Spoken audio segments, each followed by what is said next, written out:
রাজধানীর কদমতলীতে মাহবুব আলম নামে এক ব্যক্তিকে কুপিয়ে হত্যা করা হয়েছে। বৃহস্পতিবার রাত 10:15টার দিকে তাকে কোপানো হয়।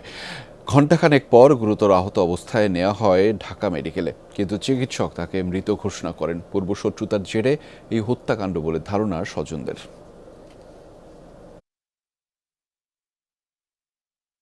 রাতে একটা ফোন কল পেয়ে বাসা থেকে বের হন মাহবুব আলম।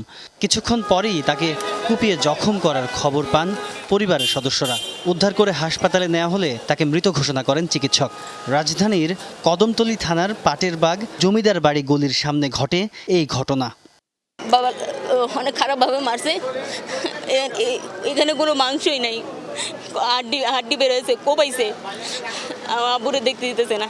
তো আমার সম্পূর্ণ সন্দেহ হচ্ছে যে আব্বু যেই কোম্পানিতে কাজ করতো সেই কোম্পানির উপরে, কারণ ওখান থেকে আর কি আব্বুর কিছু ওরা ওই কোম্পানি আব্বুর কাছ থেকে কিছু টাকা পাওনা ছিল।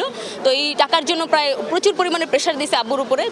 পরিবারের সদস্যরা জানান, ব্যবসায়িক লেনদেন নিয়ে কয়েকজনের সাথে বিরোধ ছিল মাহবুব আলমের। তারা বলেন, পূর্বশত্রুতার জেরেই তাকে হত্যা করা হয়েছে। আমরা এটার বিচার চাই, কারণ সবকিছু পরিকল্পিত, আর এটা আসলে মানে ক্লিয়ার, সবাই দেখতেছে। এটা আমরা জানি, এটা আমরা বিশ্বাস করি, কারণ আমাদের সামনে ঘটনাটা ঘটছে, আমাদের সামনে ফোন দিয়ে বের করা হয়েছে।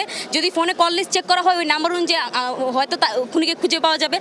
মাহবুব আলম হত্যার ঘটনায় থানায় মামলা করার কথা জানিয়েছে পরিবারের সদস্যরা। ঘটনাস্থলের সিসিটিভি ফুটেজ সংগ্রহ করে আইনি ব্যবস্থা নেওয়ার কথা জানিয়েছে পুলিশ। তাজনুর ইসলাম, যমুনা নিউজ, ঢাকা।